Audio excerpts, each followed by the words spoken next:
It's actually lovely to be here with the NUF because my grandfather, when he retired from Manchester to rural Dorset, was a really enthusiastic NUF member, and I know he got a lot out of being able to continue in fellowship with other Unitarians, even though he didn't live very near a Unitarian worshipping community. So it's really nice to be here with you.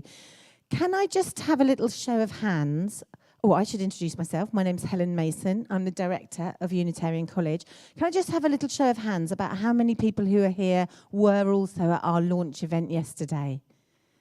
Okay, so I don't want to substantially go through much of the same material again, but we're going to do a differentiated learning session, which means that some people who weren't there will hear some of the things we said yesterday, and then we'll extend and expand and maybe have an opportunity for some questions and answers, which would be good. So, what is the New Unitarian College? It's a college that isn't just focused on ministry training. An important thing to know about it is that it's a college for all Unitarians. And I've got a little slide here that illustrates it for you. So the ministry training is an important part of the college's offer. It's the most well-developed part of the college's offer, and Ant will tell you a little bit more about that when he speaks in a minute. But the ministry training that we've got, we have 5 current ministry students, and they're working their way through our new ministry training. But importantly, there are other areas that the new college will focus on. Lay leadership is important for us, and that's not just for lay leaders who run congregations or who lead worship, but it's also for treasurers, chairs, secretaries, any of us who take a leadership role in our Unitarian communities. We want to develop a series of programs and development opportunities for lay leaders. The Hibbert Trust generously funded 2 colloquiums or workshops for current lay leaders. So we've got a rich source of data about what lay leaders are saying their needs are, and one of the first jobs that the new college is going to do is going to be to develop a range of activities for lay leaders. We're also going to focus on adult RE, so that's religious education and development for congregants, for adults who are not attached to a worshipping community, things that can happen locally in districts or in congregations, and things that can happen nationally, maybe at the Nightingale Centre or in national groupings.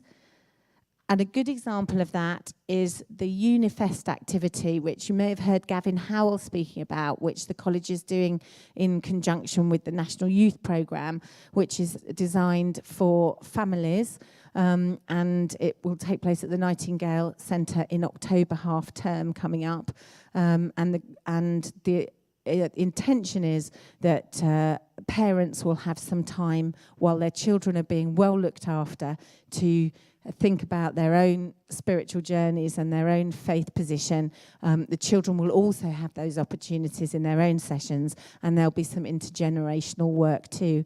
So if that sounds like something that someone you know would be interested in, then please direct them to find out more about Unifest. Okay, and then our final spoke, I suppose, or column of the new college is going to be about working with children and young people and thinking about the needs of junior churches, Sunday schools, and the development needs of young people. And through the whole lot, Unitarian worship will infuse so that we remain focused on our core business, which is the spiritual coming together that we enjoy so much as Unitarians.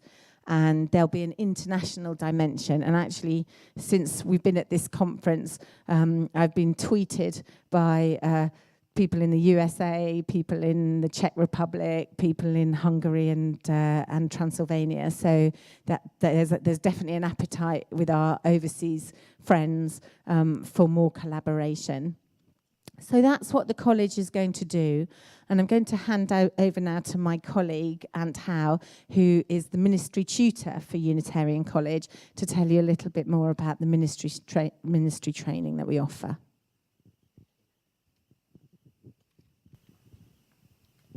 Good morning. Thank you. Thank you for the invite to come and speak today. I don't think I've ever been to an NUF meeting, so this is a first. Shame on me indeed. So I'm glad to right that wrong this morning.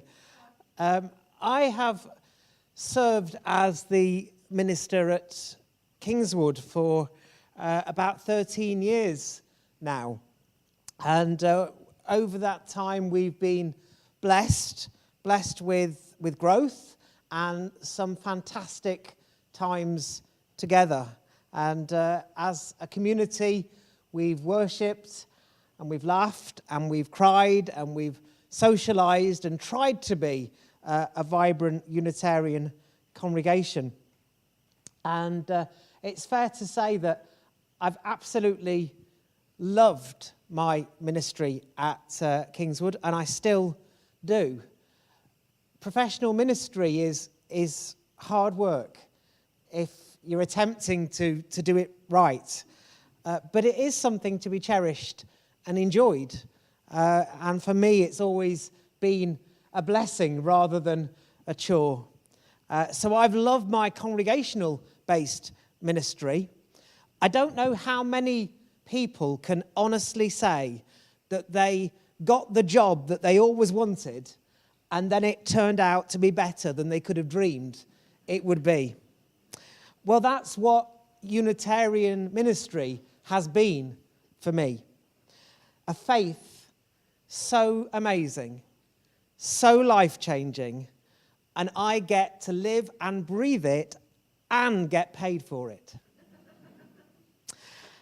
And if you'd asked me a few years ago whether I had any further ambition, I would have said no, that I was a round peg in a round hole at Kingswood, and I didn't really have any desire to be involved again at a national level with Unitarians. But when you've had such a fantastic time in ministry, even with all its challenges, then really it's natural to want to encourage those who may be coming in to professional ministry. And perhaps it's a bit selfish not to get involved. And it's amazing how determined people can actually manage to find you, even if you are hiding in the Midlands. So I gradually got involved with ministry training a bit as a volunteer and began to get to grips with that amazing document, the GA competencies for ministers. As I was saying yesterday, I'm sure it's everyone's bedtime reading. 32 competencies that students need to achieve if they are to be added to the GA role of ministers. Well, I was asked to be involved in the TED project as it took forward the vision for our future college, and the vision began to emerge of a non-geographical college for Unitarians. Yes, bless you. We took on a pilot group of students, and I was given the happy task of supporting them and organising the first residential training sessions. At that point, I didn't really have an official role. But then the advert for the ministry tutor post appeared. And those who are closest to me and who live near me and with me will testify that when that advert appeared and in the weeks which followed, I was not an easy person to be around. 1 minute I was applying, and the next I wasn't. And the application form was filled in and put away many times. There were some moments of great self-doubt. Who on earth was I to think I could take on a role in supporting the next generation of Unitarian ministers? Well, You know the end of the chapter because I have been appointed as ministry tutor and Helen appointed as our college director. And now the work really starts. My bit of the college is concerned with training our ministry students according to the GA competencies. And my job is to support those students on their journey, to keep track of their progress, to meet with them regularly, to organise the training sessions and to oversee their placements. I am doing some teaching. There are some areas I think I've got a bit of expertise in. But at Unitarian College, we're keen to get the best people in to share their expertise, which is what we've been doing already at our residential weekends. My hope is that we will nurture some outstanding new ministers for our Unitarian movement. And if you've seen our current cohort of students, I think it's going to be an easy job for us because they're already outstanding people. Now, we believe that the pathway we have created for ministry training at Unitarian College is robust and it is challenging. It can take between 2 and 5 years to complete, depending on whether you're training full-time or not. Every student must complete an academic theology qualification, which they will do with a college or a university. Every student must complete 2 placements in our congregations, getting practical experience of ministry. There is all the residential training and associated assignments which Unitarian College offers. But for the first time, we're able to move around the country and go to where the students are. And instead of a student having to come into college every week, our residentials are in concentrated bursts with assignments in between. It means there's quite a lot of travel involved in my role, as I will be seeing students regularly where they are, but that's in line with our vision of wanting to be with students in their context.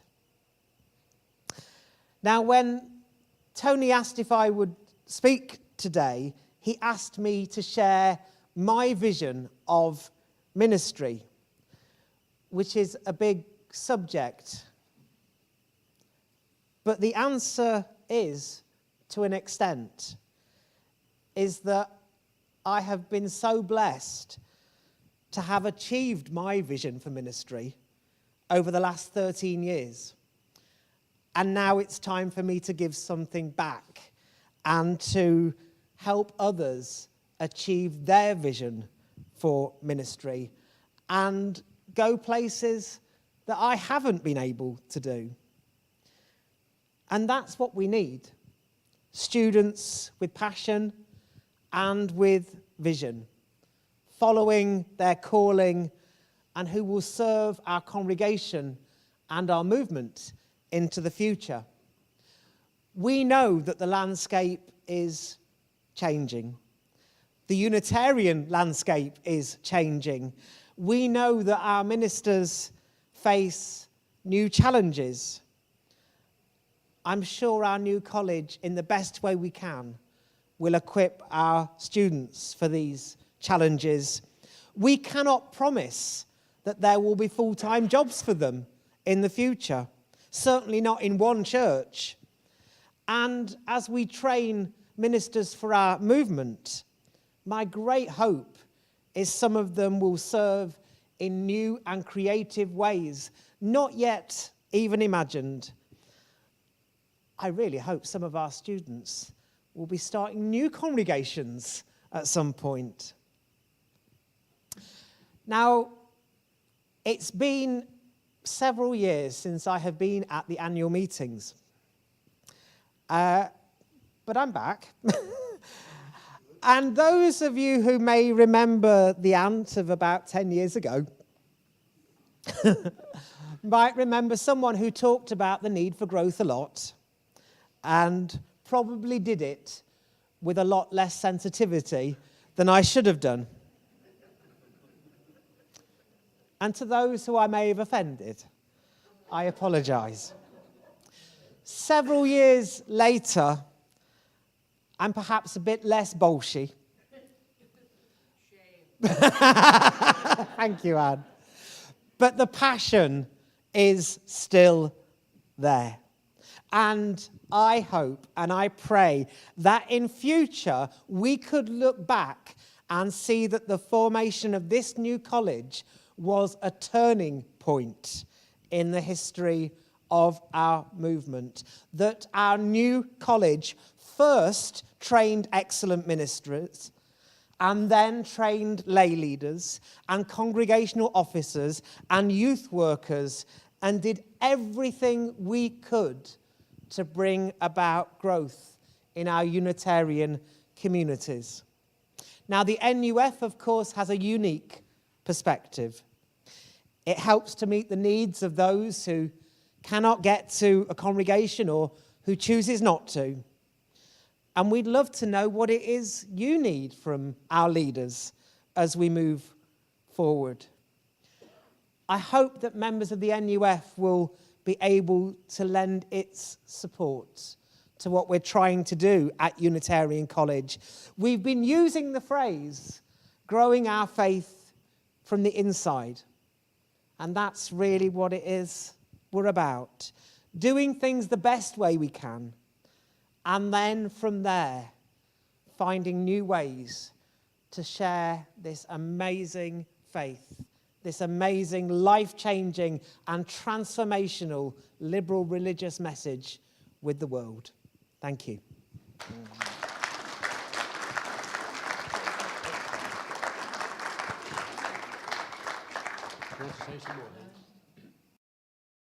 I'm David Arthur, and I'm currently the president of the Unitarian Association for Lay Ministry, UALM. And so I'm very interested in the second column of your 4 columns there. And I'm wondering how you see the college working with UALM and any other bodies, for that matter, on how to promote lay ministry. And would you like to comment, please? It's a good question. And so I think I mentioned that the Hibbert Trust had funded 2 workshops where lay leaders came together. They were able to talk very candidly and very helpfully about their learning needs as they understood them. And we have a really rich file of data from those 2 meetings about what lay leaders are saying that they would like in terms of training and development.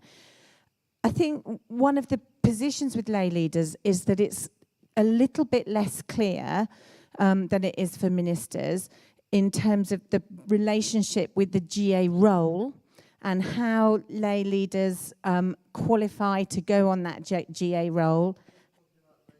No, okay. So I will be working with the GAEC. I'm going to be a member of the ministry strategy group for the GA in my new role, and we'll be talking about how lay leaders are trained, how they're accredited, and how they become recognised properly by the GA. But what the vision is for Unitarian College is that we'll have a nested set of qualifications that enable people to top up as they go. So if you imagine you might start off with an interest in leadership, either ministry or lay. There will be courses or programs that you can participate to express that interest and learn more. Then there might be another level, which might be about worship leadership and local leadership, because we have good provision for that in our denomination already. Then there may be another level, which is about becoming a lay leader of a congregation.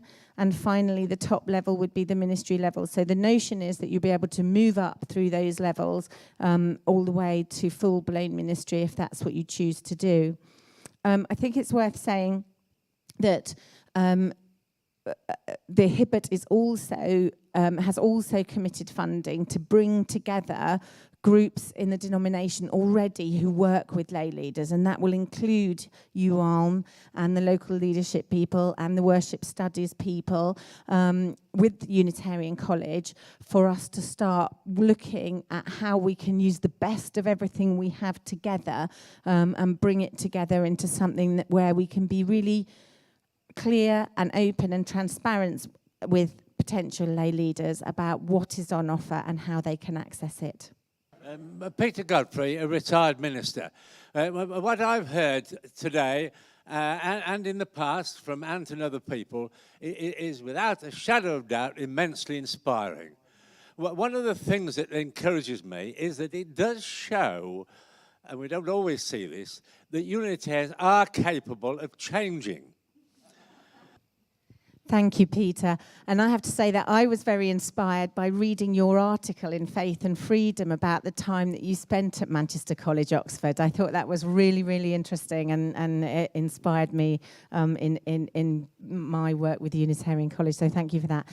Yes, we see Unitarian College sees the relationship with HMCO as absolutely critical. And it's a bit like I was talking about with the lay leaders. What we want is the best of both for our denomination. It's a brilliant resource to have access to an Oxford college, and certainly Ant has already met with Alex Bradley, and I'm hoping that I will have an opportunity to meet with the principal of HMCO. I know she's an incredibly busy person, but I'm hoping to inveigle a way into her diary to talk about how the two organisations can work together. In terms of your point about students living in, I absolutely agree with you. One of the things we know is that we learn best when we are studying something we're really passionate about, and we do it in community with others who are really passionate about the same thing. And all of the Unitarian College students, although they live geographically quite diversely. We've got one in the West Country, one in London, one in Yorkshire, one in Manchester, and one in South Wales. They are all participating in a piece of formal higher education as part of their ministry training. And one of our students is studying at Luther King House as part of the partnership there. And she lives in 2 days a week while she studies there. We want to maintain those relationships with the partnership at Luther King House. And in June, Ant and I are going to meet with Graham Sparks, who's the president of the partnership there, to make sure that we continue that relationship and continue to access the fantastic training that's available there for our students. And those of you who were here last night for the presentation and heard from our students, I think 3 of those 5 students said that it would not have been possible for them to train for the ministry at this point in their lives if this flexible training were not available. And if we look back over the last 20 years or so, we have got ministry candidates who've had excellent ministries, but they've come to us having taken early retirement from their career, and it's been a later second career. But this flexible nature of the training has meant that 5 students, 3 of them who would not have been able to participate at this point, are now training for our ministry. So yes, we do need both, and we need the best of both. Thank you. Dorothy Horton, from nowhere in particular.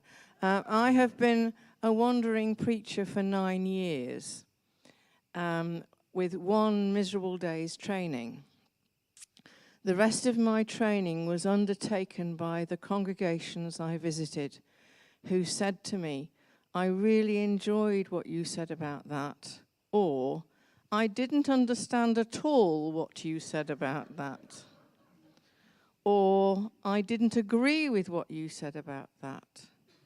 And can I remind you that as congregations, part of your job is to listen to what the person who is preaching is saying, and then indicate in some fashion or other that you have been listening.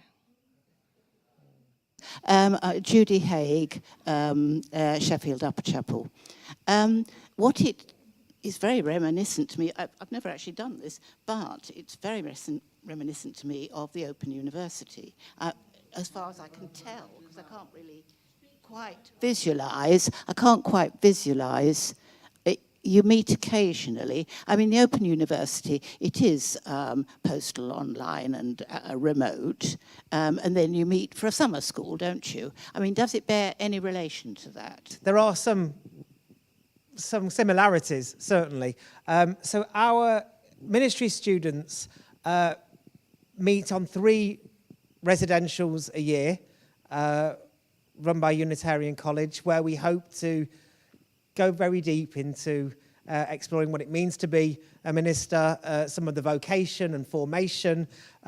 Academic theology is being done elsewhere. They will get their qualification. We concentrate on the areas which are unique to Unitarian ministry, but also the really important work of vocation, formation, nurturing the inner life and the inner resources that you will need if you're going to serve in ministry. There are assignments in between, congregational placements. We're developing 2 online modules. Online learning is wonderful. If it's a huge amount of information that needs to be absorbed, a good way is in small chunks online. Reverend Dr. Rob Whiteman is helping us with 2 modules. One will be a Unitarian history component, and the other dealing with legal and governance issues. And then you may have heard of Ministry in the Making, and that is a conference which the Hibbert Trust runs. And that conference takes place in July each year, and students from both of our colleges and those in their first couple of years of ministry are invited to that conference, that retreat. And again, some great relationships are formed there, some collegiality. I don't know what else I could tell you. All those bits hopefully bolt together to create a robust training system. And the beauty of it is it can be done to an extent in any order. Our hope is that somebody is on placement and putting into practice straight away what it is that they are learning. But it's all up for negotiation, because each student comes up with their own learning plan and learning contract, which is then approved if we think it will help them meet all 32 competencies. Yeah, I think it's worth adding that the students are extremely busy. So although it is flexible training and they don't have to go somewhere each week, that doesn't mean that they're not incredibly busy. They, like I said, Ant says, they do 3 residentials a year plus the Ministry in the Making. They then do 2 placements as part of their training, one where they're working with an experienced minister, and one where they're essentially leading a congregation who hasn't got a minister. We have a placement assessor. People will know perhaps retired minister Reverend Michael Dadson, who is a trained placement workplace assessor. He goes out and observes our ministers, our ministry students when they're in their placements. He watches them preach 3 times in each placement. He observes them delivering a rite of passage. He'll observe them running an RE activity, either with adults or children, and he'll also observe them working in their placement community on a change activity. So, and in the middle of all that, our students are also doing a prescribed piece of higher education based around theological academic study. So they are extremely busy. But Judy, your point is well made. It's flexible and it is open. And it means that, for example, our current 5 students, all of whom are under 40, I'm really pleased to say, are able to continue to do part-time paid work. They're able to continue with their family commitments. They're able to continue to live at home, and they can still participate in ministry training. And that's what we think is beautiful and special about what we're doing. Sort of 2 questions. One is, in terms of ministry, I think there's a gap between things that are specifically Unitarian and the academic theological part, which falls into a variety of not specifically Unitarian but very practical things. including how to grow a congregation, how to start a congregation, how to deal with community dynamics, how to deal with conflict, all of those sorts of things. So that's piece number one, is where does that happen? And question number two, related, is how do we bring in expertise that is not present in British Unitarianism? I think it's probably worth just talking to you briefly about the 32 competencies that the GA have agreed for ministry training. They broadly fall into 3 categories. They're available on the GA's website if anybody wants to have a look at them. The first lot, and Ant will jump in and correct me because I don't know them all as well as he does, but the first lot are really around self-management. They're around vocation and calling. They're around self-care. They're around self-awareness. They're around time management. They're around spiritual practice. One of the things we ask our students to do is to keep a spiritual diary, our ministry students, as they go through. We don't need to see the diary, it's a confidential document for them, but we want to know that they're continuing to maintain their spiritual practice and update their spiritual diary as they go through. They also do, every year they do a credo exercise where they're asked to, I think Michael asked them to do it in 300 words or less, to summarise what they believe, this I believe, in 300 words or less, which is an incredibly powerful exercise. I know some people in this room may have done that before. So those first set of competencies, Andy, are very much about that. And I think there's a resolving conflict one in there. There's one about equality and diversity and running an inclusive community. Then the second set of competencies are kind of more traditional theological ones about Bible study and understanding Western religions and those sort of things. And then the last ones are the more practical ones, so understanding governance, legal, and those sort of things. Have I summarised that well, Ant? Is there anything you want to add? Good at jumping down the green line.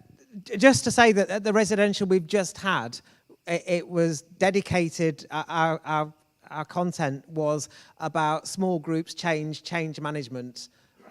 So some of what you were saying, we've been offering already. We're committed to getting the best expertise. For instance, for the conflict resolution, we'll probably bring the bridge builders back again, who are kind of well renowned for their work there. And yes, a lot of work has been done by volunteers, but the college is committed to paying for our expertise. So all our visiting experts are at least offered a fee. In terms of overseas, hopefully those relationships are beginning to build. We've already had contact from a few places. So it would be good if we could bring people over who could offer us additional expertise as well. And your question leads me a little bit nicely into the financial model for the college, Andy. We're going to need about 150,000 a year to run Unitarian College to achieve this vision. And that's based on the volumes that we're talking about now. If we want to grow it extensively, we're going to need a bit more than that. We've already had some very generous funding, and I think I've got a little slide here I can share with you. There we go. We've already had some very generous donations, notably a 3-year pump priming from the General Assembly, which has been enough to get us to this to launch stage. And these other people here, you can see, have donated more. Interestingly, this weekend, I'm not sure if they're here, but we've been speaking to the non-prescribing Presbyterian Church of Ireland, and they have students that they would like to send to the Unitarian College ministry training, and they will do that at cost. So there will be ways that we can generate commercial income. Ant was talking about the online history model that Rob Whiteman's been working on for us. We envisage it will take about 30 hours to complete. Its base is around Len Smith's book that Ant's got copies of there for our students. And the assessment methodology for that online course will be that the students will draw a historical timeline marking the critical Unitarian historical events for them and plotting their own journey against that. And that will be externally double marked. And what we would like to do with that is, many people in the room I think have been involved with that because Rob has been approaching Unitarian history experts to be involved in that. What we would really like to do ultimately, once it's tested and it's working well and the students have done it, is open it up actually to any Unitarians who'd like to undertake a course like that, and in return for a reasonable fee, people will be able to study that course at home and submit their work and have it marked and feedback given. So we've got a number of commercial ideas that we think will work.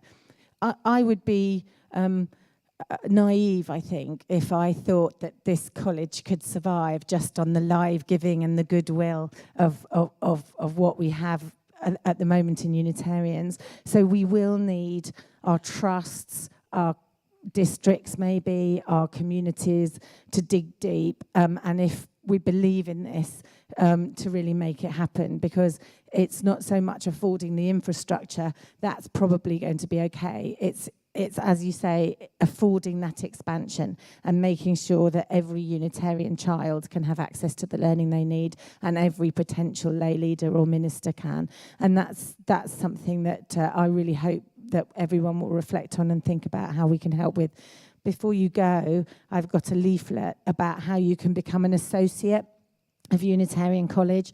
and if you are generous enough to become an associate, you will get access to more in-depth information about the activities of the college, about how you can get involved. Your views will be sought about the learning and development needs of our denomination. So please take one of those leaflets at the end. We also have a few copies left. They were very popular last night, but we have a few copies left of our Ministerial Training Student Handbook, if you'd like to take one of those. And that will explain to you, well, that's the information we give the students. So it explains exactly what the training involves and how students will experience it.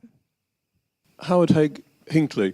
In fact, Andy has said a lot of what I wanted to say about good ministry must be development ministry. We must be getting out, and I love the idea when, I think Ant mentioned the idea of ministers supporting new causes. I think we need to go down that route. Could I just ask very quickly, I'm sure thought's been given to this, will there be training in working with young people? Yes, there will be. So we're working very closely with the National Youth Programme, Howard, and the intention, I suppose, as we move down the line, is to merge the activities of the youth programme and the college so that the two things are fairly interdivisible. What's been quite interesting for us is that as we've established this new training, it has been of interest to younger people. I myself am a qualified youth worker, and it's a background. I worked in further education for 17 years, so working with young people is something that I feel very passionately about too. So absolutely, it's part of the scheme, and our current students are asked to do an activity where they lead a religious education activity with adults and also with young people. My name's Stephen Crowther. I'm unofficially the lay pastor at Hastings. Understanding that being a minister, taking the Sunday service on the service on a Sunday is so far from the sort of the fullness of what being a minister is, and running courses and working with groups and doing other activities. I wonder if you could address the interpersonal relationships and the skills that are required in the interpersonal, the one-to-one relationships, because for me that's also important, how you relate to the individual members when they come to you with brokenness or whatever, in pain. Certainly at every residential, we're looking at ourselves first, because we can't effectively minister unless we understand ourselves.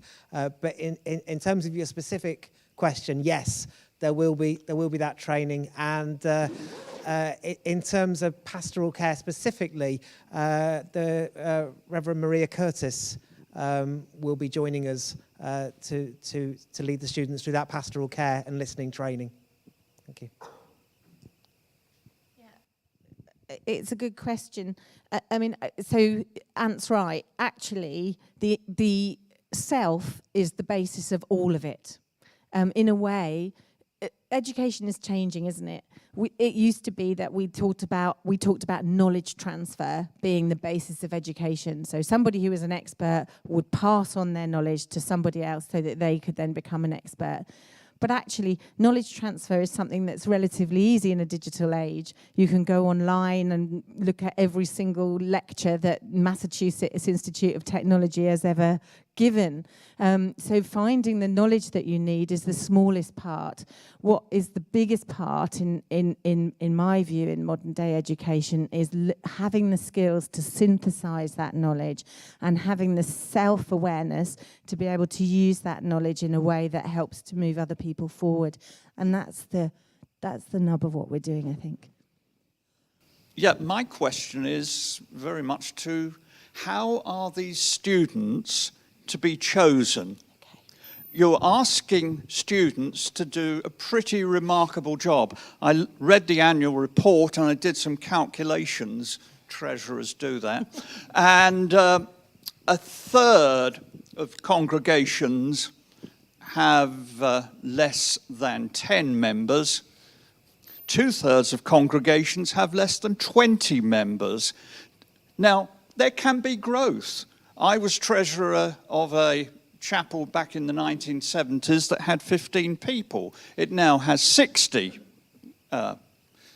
quota-paying members. The congregation I'm a member of now has doubled during the 8-9 years I've been attending. It can happen, but you've got to get remarkable people to achieve remarkable results. And not everyone who offers themselves is going to be suitable. In terms of students who are going to be training for professional ministry, it's not the college that selects those people. The GA has its own selection criteria and its interview panel who approves or not someone for training for the General Assembly's role. So, yes, we need remarkable people. I think we've got some remarkable students at the moment who will be remarkable ministers. Growth is possible. I have moved away from teaching kind of growth techniques specifically, but actually interfusing it in all that we offer, because everything, if we do it right, has the potential to bring about some growth. And this last few days before Easter, I keep telling myself, Jesus only started with 12. So growth is possible. Yes. Thank you, Ant, very much for really doing it all twice and filling out on what was a really good presentation last night. I'd like to thank you all for your questions and for coming along this morning as well. I'll give a plug for the National Unitarian Fellowship. We are an online organisation. We do actually have courses up on our website if you want to look through them. We communicate with each other through chat lines and through Facebook. Sometimes it's very busy and sometimes it's very slack. It's the way of things. But we feel we offer something important for the Unitarian movement. And we're going to watch this with interest because ministry has changed so much.